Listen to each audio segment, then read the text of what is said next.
Hey everybody, welcome to my shed. Welcome to Season 3, Episode 1 of my trapping for 2017-2018 season. For everybody who has subscribed, I appreciate it. Thank you. It's still surprising to me, all the people that have subscribed, so I thank you a lot. If this is your first time checking out my channel, Live More Outdoors, if you like what you see, hit the subscribe button.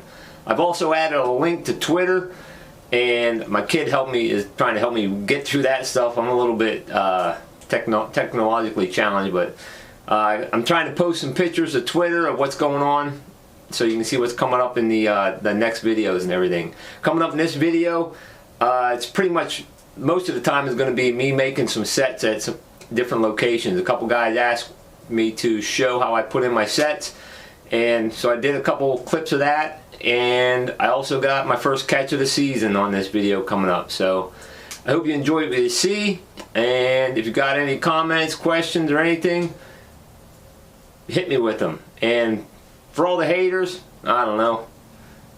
I'm not trying to convince any haters one way or the other. I'm not changing your mind, and you're not changing mine. So to all the people that enjoy my videos, come on, let's go out in line and see what's going on.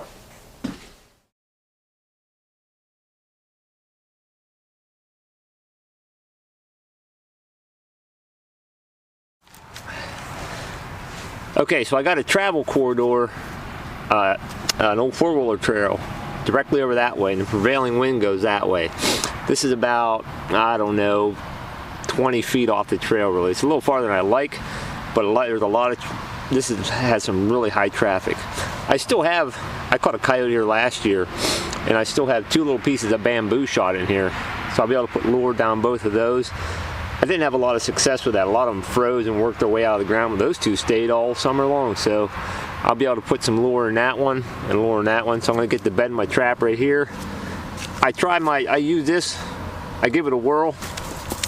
Sometimes it works, sometimes it doesn't, the cookie cutter thing. So I'm going to just bed my trap right in here. There's still a little piece of backing that's been there for a few years now. Use this to cut my trap bed, hopefully.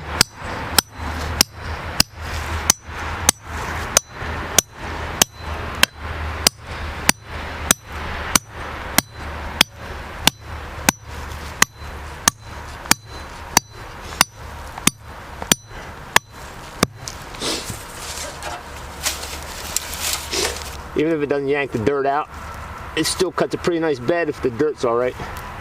Okay, so the dirt didn't come out, not a big deal. There's still a good form here, and this is basically a flat set, so I don't want a whole lot of disturbance.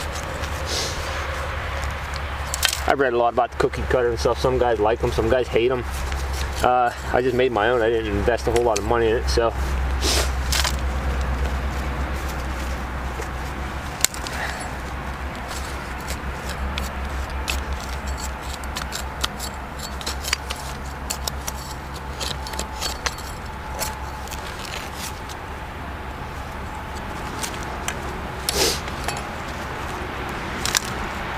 And one thing I didn't do here is pre-drill a hole.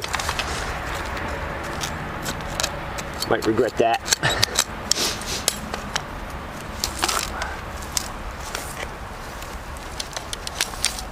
Drive my stake in, pretty much in the center of the trap bed.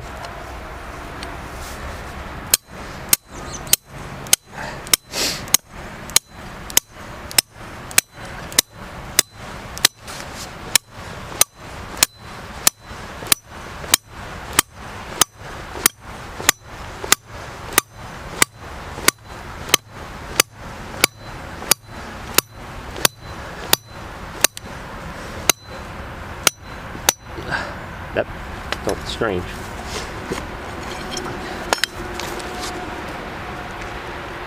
And that wasn't supposed to happen.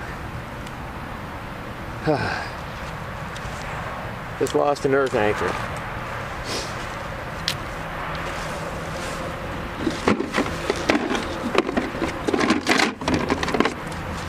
Most of these I have chained on.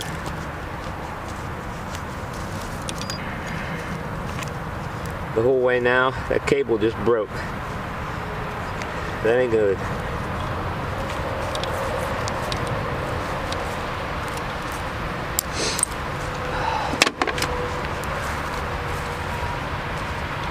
Everything doesn't go perfect on the line. I think it does. It never does. It never really goes perfect. I'm gonna try this again. A lot of these I have chained the whole way. These ones I have a small hunk of cable, and that one broke. So now I'm gonna be here digging that earth anchor out of here.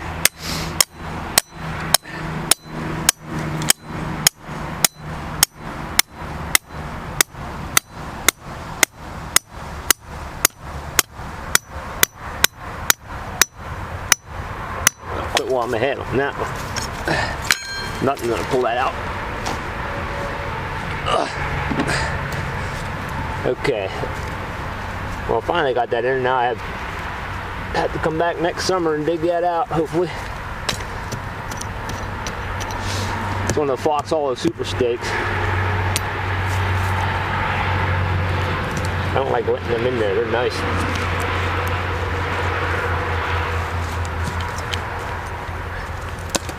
Beat that down a little more. I always want a nice depression there for excess chain and whatever to go into.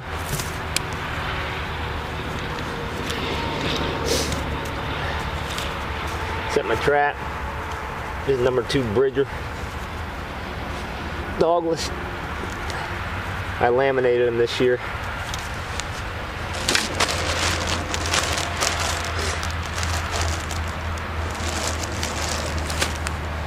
I chopped my own underalls out of some old cushion that I had. An old piece of lawn furniture. Used it for the first couple years. Doesn't work too bad. Put a couple pieces of that under there to keep the dirt and stuff come out from going under the pan.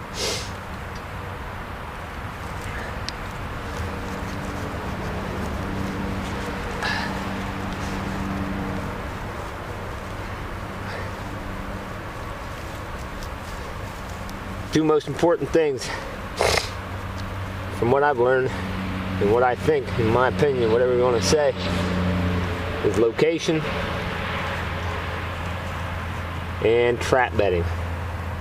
Now there's a big space underneath here. Some of the dirt will probably get washed under there. I might have to come and sift some more dirt over it later. But when you dig that bowl out underneath it, I get a better bedding on my trap anyways. Flip the jaw up. Loose jaw, hit my night latch. Now I gotta be careful. I set some of these a lot lighter this year, but I think I might have been missing gray fox last year.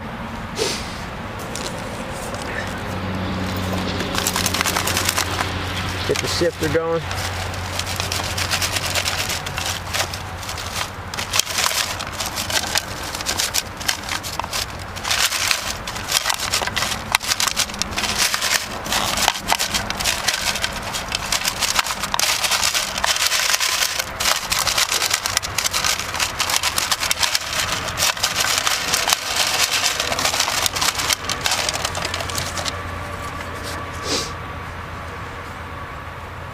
Find my pan. I'm gonna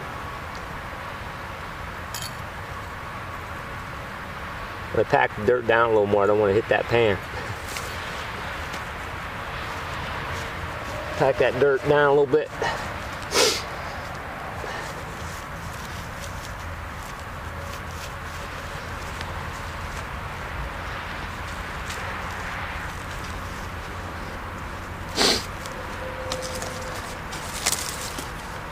A little more dirt on top now here.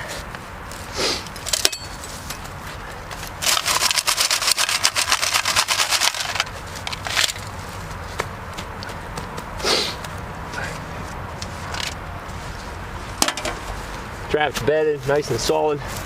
Flat set, I want to blend it in. I don't want this isn't a real showy set. I don't do a whole lot of real showy sets really. A couple little things here maybe to guide it. Tiny stick, very tiny, just poking here. I know my pan's right here. Just some tiny sticks there. Give them a place to step right between there. So I'm gonna have lure here, some lure in that hole. I'm gonna put a couple holes here.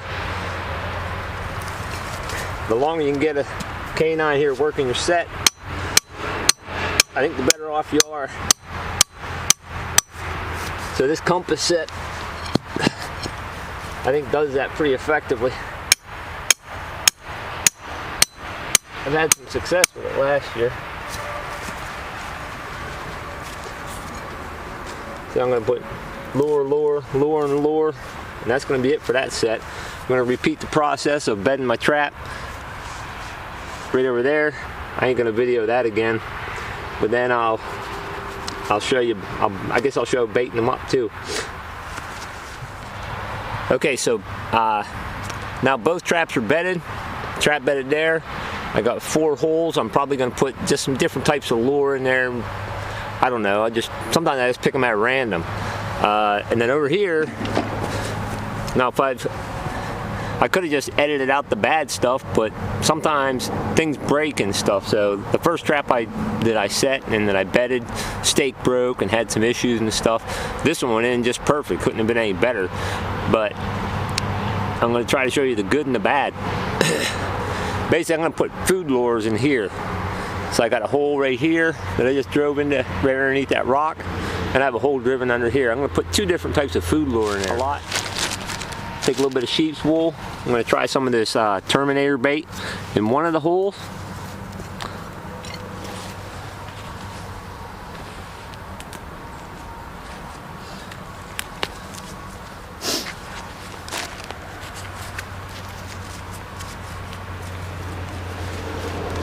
And I don't use a whole lot of it. Basically going to take a little stick. Whatever clings to that stick. Get a little hunk on there. Wrap it up in that sheep's wool. Poke it down in that hole.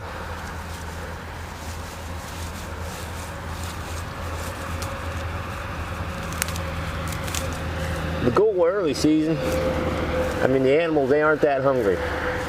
You got to try to overpower their curiosity, I think, to where that supersedes them smelling you being here. So let's see, now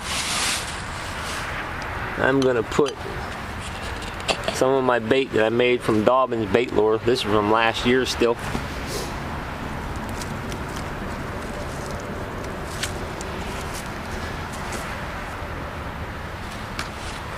Dobbin bait solution here.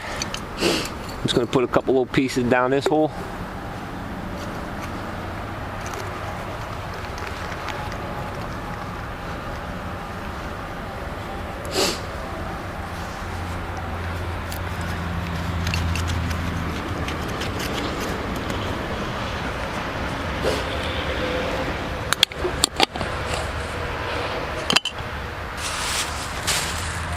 And just for kicks here,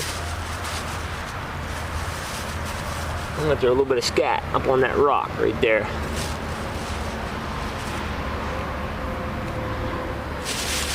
For me, I'm going to give that a little wee hit of yarn on that.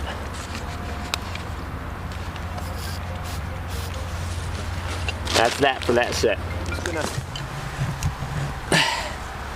lure these ones up real quick right here.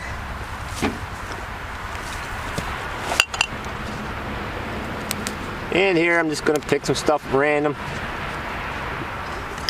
I'll try a little bit of bounty hunter in one hole.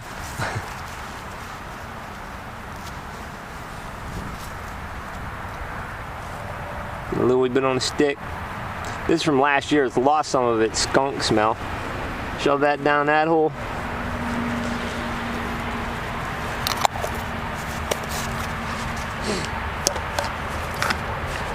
Let's try a little backbreaker in another hole.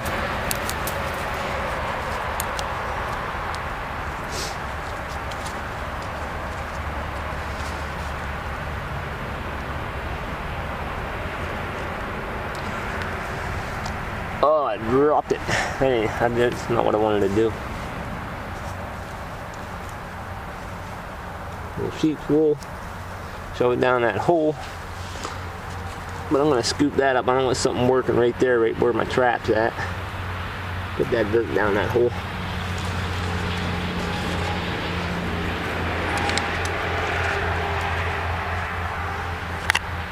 And we'll put some red gland in another hole. Instead of the compass set, this should be called the confusing set. Cause confusion in the animal.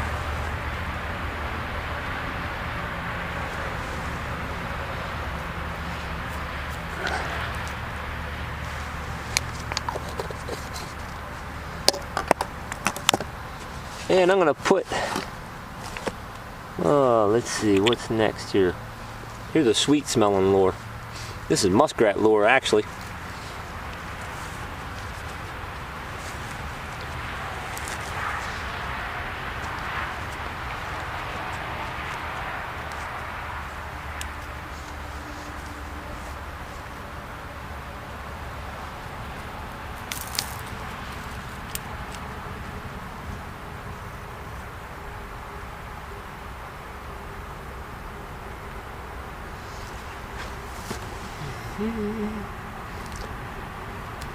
There's still sheep's wool packed in them things.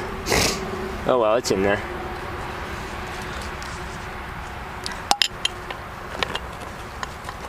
One thing I tried to do when I first started was trying to make every set sort of look the same and making standard dirt holes and everything.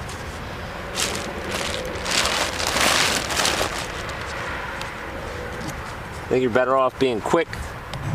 Like this wasn't quick. Trying to video, it's not very quick, but get them in there, get some lures and bait, and get the heck out of there and stay away from them for a little while. So here's my finished sets. I got sort of like it's almost like a walkthrough set. If they want to get at either of those baits, they're gonna have to be coming through here. It's gonna be hard to work it from behind there. And they ain't moving that rock, that's for sure. And then I got my compass set right over there. So that's it for this location. And maybe in a couple days, might have a catch here. These sets will be pulled. I'll pull these traps probably this coming weekend because the rut's coming on. Got to do some archery hunting. All right, out here. Hope you enjoyed it.